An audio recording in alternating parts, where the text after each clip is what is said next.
అందరికి క్షణార్థులులా ఎట్లురు అంత నింబలమేనా? నేనైతే నింబలంగున్నా. నేను మీ యాంకర్ సీన్ అనండి.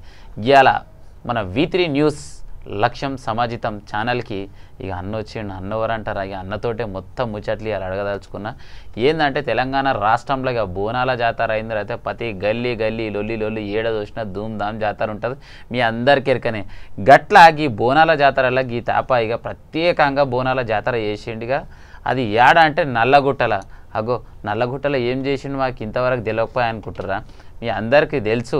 కానీ ఇలా ప్రత్యేకంగా మన V3 న్యూస్ ఛానల్ తెలిపించి మన అన్న ఎందుకు చేసిండు, దేని గురించి చేసిండు, మళ్ళీ ఎవరు ఎట్లనే మొత్తం ముచ్చట్లు అడుచుకోనికైతే మీ దగ్గరికి ఇలా తీసుకొచ్చిన అన్నట్టు. ఒక్కరు కాదు ఇద్దరు కాదు, ఏ గల్లీలైనా ఒక ఇద్దరు పోతరాజులు వేస్తున్నాయి. గల్లీ మొత్తం లొల్లి ఉంటుంది. గసొంటిది 108 మంది పోతరాజులతో వేసిండంటే ఓయమ్మ మామూలు మాట కాదు కదా. కానీ నేను చూసుడు మిస్ అయిపోయినా కానీ ఇప్పుడు ఇక టీవీలలో చూడేసేటట్టుంది. ఇక వచ్చేతాప అన్న మళ్ళీ ప్రోగ్రామ్ చేస్తాడు చూద్దాం, మళ్ళీ ఎందుకు చేసిండు ఏం చేసిండు ముచ్చట్లు మేము మా స్టూడియోకి పిలిపించిన అన్నతోటి ముచ్చట్లు అడుచుకుంటాం. అన్న నమస్తేనే. ఎట్లున్నావు అన్న? అంత నిమ్మలమేనా? అమ్మ నాయన అందరు మంచిగురా? చెప్పాలి మనకి నువ్వు ఏం చేస్తుంటావు, మీ సొంత ఊరు ఏ ఊరు, నువ్వు ఉండేది ఏ ఊరు, నాకు 2 ముచ్చట నేను ఎట్లా ఆడితే అట్లా నువ్వు నాకు చెప్పాలన్నమాట.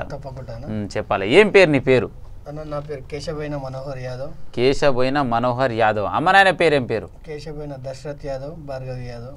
దశరథ్ యాదవ్, భార్గవి యాదవ్ ముద్దుల కొడుకు. ఎంతమంది మీరు అన్నదమ్ములు? మేము 4 అన్నదమ్ములు. 4 అన్నదమ్ములు. మరి ఎన్నో నెంబర్ నీది? నేను మొదటి పెద్ద. అగో ఇంటికి పెద్ద అంటే ఇక దమ్ము ధైర్యం మొత్తం నీ దగ్గరే ఉంటట్టుంది. ఇక చెప్పాలా మళ్ళీ హైదరాబాద్ పట్టణంలో బోనాల జాతర అయినాక ఇక మొన్న అయితే నేను ఏమని విన్నా అంటే బోనాల పండుగ వచ్చిందంటే ఏ గలీలో చూసినా ప్రతి పైల్వానగా ఉన్నా లేకున్నా పండుగ అయితే అమ్మవారికి బోనం చేసి ధూమ్ధామ్ చేయడానికి రెడీగా ఉంటారు. అట్లా నువ్వు మళ్ళీ పెద్ద కార్యక్రమం చేసినావంట. మళ్ళీ కార్యక్రమం గురించి చెప్తావు 2 ముచ్చట్లు? తప్పకుండా అన్న. మళ్ళీ ఈ బోనాల ముచ్చటకి ఇంకా 2 నిమిషాలు నేను ఆగి తీసుకుంటా. మరి నువ్వు ఏమేం చేస్తావు? మరి ఇంతకు ఏం చదివినావు నువ్వు? నేను ఇంటర్ చేసినాను. ఇంటర్ ఏ కాలేజ్ చదివినావు? శ్రీ చైతన్య కాలేజ్లో చేసిన. శ్రీ చైతన్య కాలేజ్. మళ్ళీ ఏ గ్రూప్ తీసుకున్నావు? నేను అప్పుడు సిఈసి తీసుకున్నాను. సిఈసి తీసుకున్నావు. ఏం కావాలనుకున్నావు మళ్ళీ? ఏమంటే ఇప్పుడు మాకు బర్రెలు ఉండే, బర్రెల పని, కాలేజు. అంటే మీరు యాదవ్లా? మేము యాదవ్లో ఉన్నా. కేశబోయిన మనోహర్ యాదవ్ అని చెప్పిన. అవును కరెక్టే. ఇన్నగానికే జరం మళ్ళీసారి కూడా పాలంగానే ఎంబడే గుర్తొస్తుంది కదా. అంతే. హైదరాబాద్లో ఇప్పుడు పాలు అమ్ముతారా అంటే మీరు ఉన్నారు కాబట్టి హైదరాబాద్లో ఏడ చూసినా గట్టి పాలు దొరుకుతున్నాయి. లేకపోతే ఆ పాల ప్యాకెట్ల పాలు ఎన్నో తయారవుతాయో తెలియదు, ఎప్పుడు తయారవుతాయో తెలియదు. దాని మీద డేట్ గుర్తు, అగో ఈ డేట్ ఉందా అంటే ఆ తారీఖు ఉంటేనేమో తాగేటట్టు ఉంటుంది, లేకుంటే కథం గొడవ పారబోసేటట్టు ఉంటుంది. ఇక యాదవ్ ముద్దు బిడ్డలు కాబట్టి పొద్దుగాల వెండాలే గరం పాలు తాగాలంటావు.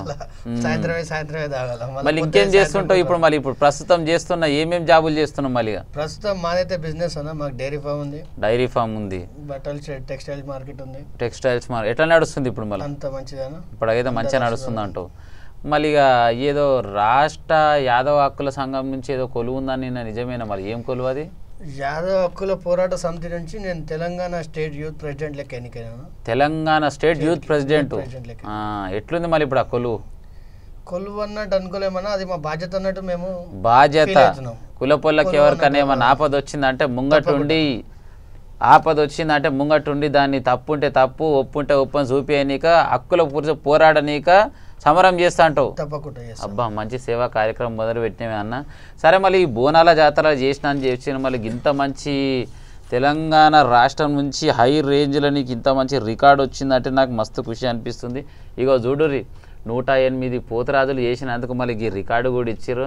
ఈ రికార్డు రావడం మామూలు మాట కాదు. ఎందుకంటే ఎంతోమంది కష్టపడతారు ఏది అనిగా, కానీ పడ్డ కష్టానికైతే ఫలితం దక్కింది అన్న. చెప్పాలి మళ్ళీ ఈ బోనాల పండుగ ప్రత్యేకంగా 108 మంది పోతరాజులతో ఎందుకు చేయాలనుకున్నావు చెప్పి?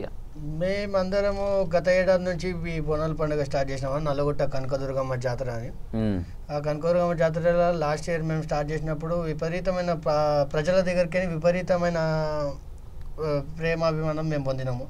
వాళ్ళు కూడా కన్నుల పండుగ లెక్క అరే నల్లగుట్టలో ఒక పెద్ద జాతర అవుతుంది, అందరూ బయటకు వచ్చి చూడాలన్నట్టు మొత్తము ఇంటిల్లి పాదులు అందరూ బయట నిల్చొని చూడడం వల్ల మాకెంతో సంతోషంగా ఫీల్ అయినాం. ఈ బోనాల జాతర ఏ తారీఖు నాడు చేసినాం? ఆగస్టు 2కి చేసినామన్నా ఈ ఇయర్. ఆగస్టు ఆషాఢంలో 3వ వారం చేస్తామన్నా మేము. ఆషాఢంలో 3వ వారం అంటే సికింద్రాబాద్ అయిపోయినాక మళ్ళా వారం. సికింద్రాబాద్ హైదరాబాద్ అయిపోయినాక నల్లగుట్ట అని పేరు పోవాలా మాది. ఆ పేరు రావాలని మేము కూడా దానికోసమే నేను తనలాడుతున్నాం. నిన్న టీవీలోనే విన్నా కానీ గీయాల నేను మొదటిసారి లైవ్లో చూస్తున్నా, నాకైతే మస్తు ఖుషి అనిపిస్తుంది. థ్యాంక్ యూ సో మచ్ అన్న. అది మేము ప్రజలందరూ చాలా విపరీతంగా ప్రజలు రావడం మేము కూడా చూసి, అరే ప్రజలు ఇంతమంది జాతర చూస్తుర్రు, కాలే మంకలమ్మ జాతర అప్పుడు పబ్లిక్ని చూస్తాం తప్ప మామూలుగా ఒక వీధి జాతరకి ఇంతమంది క్రౌడ్ చూస్తున్నారు అంటే మాకు కూడా చాలా సంతోషకరంగా అనిపించింది. అందుకని ఏదైనా డిఫరెంట్గా చేయాలా, ఏదైనా కొత్త రకం పబ్లిక్ కూడా ఇవ్వాలి. రేపు కొత్త రకం ఆలోచిస్తారు. అరే ఏముంది అందరు తీసినట్టే తీస్తారు, పలరమ్మని అంటే గదే పోతరాలు ఉంటారు, బ్యాండ్లు ఉంటారు, తింటారు తిరుగుతారు ఆడతారు అంతే తప్ప ఏదైనా డిఫరెంట్ ఉంటే వాళ్ళకు కూడా అరే ఈ పలానా చోట చాలా బాగా అవుతుంది, ఈ ఏడాది ఇట్లా చేసిండు వచ్చే ఏడాది ఇట్లా చేస్తాడు అన్న ఆకర్షణ వాళ్ళకు కూడా ఉండాలి. మేము 108 మంది పోతురాలని మేము అందరం అనుకున్నామన్న. అంటే ఈ పోతురాజులు ఎక్కడి నుంచి, హైదరాబాద్ వాళ్ళ లేక అవుటర్స్ బయటికి వెళ్ళి? హైదరాబాద్ వాళ్ళు సుమారు 80 మంది దాకా హైదరాబాద్ ఉన్నాను, ఇంకో 28 మంది విజయవాడలో ఉన్నారు. విజయవాడకి కూడా వచ్చారు కళాకారులు. మళ్ళా కళాకారు బృందాలు విజయవాడ తమిళనాడు అక్కడికి మొత్తము కళాకార బృందాలే 675 మంది ఉండను. 675 మంది ఏమేం కళలు పెట్టినావు? మళ్ళీ విజయవాడ వేషాలు ఒకటి, బేతాళి సెట్ ఒకటి, ఒగ్గు కథ పూజారులు వాళ్ళు, ఒగ్గుడోళ్ళు, బోనాల సెట్లు, బోనం ఎత్తుకొని శివసత్తులు బోనం ఎత్తుకొని ఘటాలు, పోతరాజులు, పలారం బండి అన్ని ఇక ఒకదాని. పలారం బండి అంటే ఇప్పుడు మామూలుగా గొర్రె పొట్టేళ్ళు 4 గట్టి తీస్తారు, మళ్ళీ దానికి ఇంకా విరుద్ధంగా ఇంకేమైనా 8, 12 అట్లా గట్టి తీసినా? అట్లా చేయలేదు మనం, మేము 4 తీసినాం. మా కనకదుర్గమ్మ విగ్రహం తెచ్చుకొని ఆ తల్లినే మేము ఊరేగింపుగా తీసుకెళ్ళినాము. అది మాకు చాలా సంతోషం, అది మా అదృష్టంగా మేము భావిస్తున్నాం. చాలా మంచిగా అనిపిస్తుంది అన్న. మళ్ళీ ఇప్పుడు 100 మంది 8 పోతురాజులు అంటే మామూలు ఒక చిన్న ఈవెంట్ చేయాలంటేనే తక్కువ ఖర్చు 1 లక్ష నుంచి 2 లక్షలు అవుతుంది. మళ్ళీ ఇంత పెద్ద ఈవెంట్ చేసినావు, దీనికి ఎన్ని పైసలు అయినావు మళ్ళీ చెప్పగలుగుతావా? పైసలు ఇక మీరు తక్కువ చేస్తేనే 1-2 లక్షలు అన్నప్పుడు మీకైతే సుమారు అంచనా అయితే మీకు కూడా ఉంటుంది కదా. అవును, భారీ బడ్జెట్ అనిపిస్తుంది నాకు కూడా. ఎందుకంటే ఇప్పట్లో ఏ చిన్న కార్యక్రమం చేసినా ఇక పైసలతోటి పని, కానీ ఇంత పెద్ద కార్యక్రమం అంటే మామూలు మాట కాదు. మేము చేసినందుకు మాకు చాలా సంతోషం అన్న. అమ్మవారు మాతో చేపించుకున్నందుకు మాకు చాలా సంతోషంగా ఫీల్ అవుతున్నాము. ఈ అవకాశము అందరికీ రాదు. చాలా మంది అనుకుంటారు అరే పూజ చేస్తారు, ఇది చేస్తారు, అది చేస్తారు, కానీ మాదేంటంటే మా స్వయంగా మేము అమ్మవారిని పట్టుకొని తీసుకెళ్ళడం కానీ, తీసుకెళ్ళి పళ్ళారం మండిలో పెట్టడం కానీ, ఆ తల్లిని ఊరేగింపు చేయడం కానీ, అది మాకు ఎన్ని జన్మల పుణ్యం చేసుకుంటే మాకు అదృష్టం వచ్చిందని మేము భావిస్తున్నాం. అమ్మవారి ఆశీర్వాదం ఉండాలి. అంటే ఇప్పుడు ఈ పోతురాజులది ఈసారి ఫస్ట్ సారా ఇంతకుముందు కూడా ఒకసారి చేసినావా?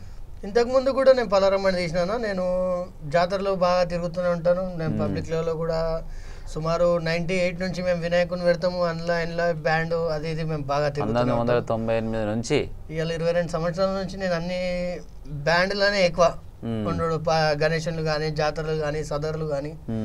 అంటే సదర్ పండుగ కూడా చేస్తావా? సదర్ పండుగ మేము చేసుడు అంటే అందరు చాలా మంది పిలుస్తారు అన్న. మా పెద్దనాయనలు ఉండని, పాలలు ఉండి, చుట్టాలు వాళ్ళు పిలుస్తారు. యాదవులకు స్పెషల్ పండుగ అంటేనే సదర్ పండుగ. సదర్ పండుగ చేసుడు అనేది ఏముండదు నా. దివాళీ వచ్చిందంటే ఇక మాకే సదర్ పండుగ సంవత్సరం మొత్తం దున్నపోతు దగ్గర కూడా ఓరు. కానీ ఇక దీపావళి పండుగ వచ్చిందంటే దున్నపోతుకు మంచిగా కొబ్బరి నూనె వేసి రాసిన సామి రంగా పోతుని తయారు చేస్తారు. ఇక ఆ రోజు ఉంటుంది సంబరం, మస్తు అనిపిస్తుంది నాకైతే. యాదవ్ లెక్క పుట్టినందుకైతే మేము చాలా గర్వపడుతున్నాం అన్న. యాదవ్ అన్న పదంకి మేము చాలా గర్విస్తున్నాం మేమైతే. ఇవాళ కేశవైన మనోహర్ యాదవ్ అని చెప్పుకోనికి నాకైతే చాలా సంతోషంగా ఉంది. అంతే అంట. ఒక్కొక్కరు చాలా సిగ్గుపడతారు, పేరు మొత్తం చెప్పడానికి భయపడతారు. అట్లానే ఏం లేకుండా అరే పలానా వ్యక్తి పలానా అన్నట్టు. మన మనసు మంచిగా ఉందంటే, నలుగురికి సేవ చేసే గుణం ఉందంటే కులంతో పని లేదు. కులము ఏ కులమైనా నలుగురికి సేవ చేసే గుణం ఉందంటే ఆటోమేటిక్గా పబ్లిక్లోకి వచ్చేస్తాం. ఇంకోటి మీరు చేసే పనులు నాకు 3 నచ్చినాయి. ఒకటి, ఇంత 108 మంది పోతురాజులు వచ్చిర్రు అంటే 108 మంది పోతురాజులకు నువ్వు జీవనం ఇచ్చినట్టు. అట్లనే కళాకారులకు ఏ పండుగ వచ్చినా వాళ్ళకి ఏదైనా దొరకాలంటే చాలా కష్టం ఉంటుంది. కానీ ఈ బోనాల పండుగ, ఈ గణేశుల పండుగ వచ్చిరంటే వాళ్ళు తృప్తిగా 2 ముద్దలు తినడానికి రెడీ అవుతారు. ఎట్లా అంటావా, ఒగ్గుడోళ్ళు కళాకారులు అయినా సరే కొందరు ఊర్లలో ఉంటారు, వాళ్ళకి ఏం దొరకదు. మళ్ళీ ఇంత మంచి ఈవెంట్ చేసి మీరు పిలిపిస్తారు అంటే వాళ్ళకు 2 ముద్దలు అన్నం పెట్టిన వాళ్ళు అవుతారు. డప్పు కళాకారులు ఉంటారు, వేషధారణలు, వీళ్ళందరికీ మీరు ఒక జీవనోపాధి కల్పిస్తున్నట్టే. చాలా సంతోషం అన్న, ధన్యవాదాలు. మళ్ళీ మీరు ఇంత మంచి ముచ్చట చెప్పారు. మళ్ళీ ఇంకా ఫ్యూచర్లో మీరు ముందు ఇంకా ఎలాంటి పబ్లిక్లో హైలైట్ కావడానికైనా సరే, సేవ చేయడానికైనా ఏం చేద్దాం అనుకుంటారు? ఇంకా పబ్లిక్లో సేవ చేయడానికి మేము ఎనీ టైం రెడీ అన్న. ఎనీ టైం రెడీ అంటాం. ఏదున్నా పలానా ఇబ్బంది ఉంది అంటే మేము ముందుకు వెళ్తాము, నిలబడతాము. అది మంచి ఉండని చెడు ఉండని నిలబడి వాళ్ళకి సహకరిస్తాము. ఇది ఇప్పుడని కాదు, ఎప్పుడైనా సరే మేము పబ్లిక్లో ముందుకు వెళ్ళడానికి రెడీగా ఉన్నాము. ఈ ముంగటికి ఎట్లా చేస్తామంటే ఈ ఇయర్ 108 మంది పోతురాలతో చేసినాము. నెక్స్ట్ ఇయర్ ఇంకేమైనా ఆలోచన కొత్త విధంగా చేయాలనిపిస్తే చేస్తాము. కానీ మేము ఇది ఆపే విధంగానైతే చేయము, కంటిన్యూ చేసుకుంటూ వెళ్తాము. 108 అనేది ఇక మేము ఒక రికార్డు సాధించినాము. చాలా అమ్మ ఆశీర్వాదం మీద వచ్చింది కదా, ఆల్రెడీ బుక్ సాధించినాము. ఇక ఆ రికార్డు అయితే మేము ఎప్పటికీ అట్లనే పెట్టుకుంటాము. ఇక వేరే దాని మీద మేము ప్రయత్నం చేస్తాం. ఇంకా కొత్తగా ఫ్యూచర్లో ఏది ఒక నలుగురి కళ్ళల్లో ఒక ఐటమ్ చూసిరంటే ఏదా కళ అయినా సరే, ఓ పాట అయినా సరే, ఓ నృత్యం అయినా సరే, అలాంటివి కొత్తగా వచ్చిందంటే దాన్ని చేసి చూపిస్తుంటావు. తప్పకుండా చేస్తాము. ధన్యవాదాలు అన్న. చూసారు కదా, ఇవాళ గత ఆగస్టు 2 తారీఖు జరిగిన 108 పోతురాజుల జాతర నల్లగుట్ట నుంచి మన మనోహర్ యాదవ్ అన్న ఈ సంబరాన్ని జరిపిండు. గట్లనే ఈ సంబరాన్ని జరిపినందుకు కూడా తెలంగాణ రాష్ట్రం వరల్డ్ రికార్డ్ నుంచి అన్నకు ఒక మంచి సన్మాన సర్టిఫికేట్ కూడా లభించింది. నాకైతే మస్తు సంతోషమైన విషయం ఇది. ఇక అట్లనే ఫ్యూచర్లో కూడా ఎవ్వరికేం సాయం అన్న నా వంతు సాయం చేయనీక నేనైతే రెడీగా ఉన్నాను చెప్తుండు. ఇక మంచితనానికి మారు పేరుగా నలుగురికి సేవ చేసే మంచి మనసున్న మనోహర్ యాదవ్ అన్న గారికి నా తరపు నుంచి మరియు మా మీడియా తరపు నుంచి V3 న్యూస్ నుంచి స్పెషల్గా ధన్యవాదాలు అన్న. నీ విలువైన సమయం ఇచ్చి మా స్టూడియోకి విచ్చేసినందుకు దండాలే అన్న. మాకు ఈ అవకాశం ఇచ్చినందుకు కూడా V3 న్యూస్ ఛానల్ వారికి నా ధన్యవాదాలు తెలుపుకుంటున్నాను. అట్లనే తెలంగాణ రాష్ట్ర ప్రజలందరికీ వినాయక చవితి శుభాకాంక్షలు తెలియజేస్తున్నాను. చూసారు కదా, మల్లోపారి నా తరపు నుంచి మరియు మా V3 న్యూస్ ఛానల్ తరపు నుంచి మరియు మనోహర్ యాదవ్ అన్న తరపు నుంచి, ముఖ్యంగా మా V3 న్యూస్ చూస్తున్న ప్రేక్షకు దేవులందరికీ మరోపారి గణపతి పండుగ శుభాకాంక్షలు. ఉంటామలా అన్న, పోయేద్దామా?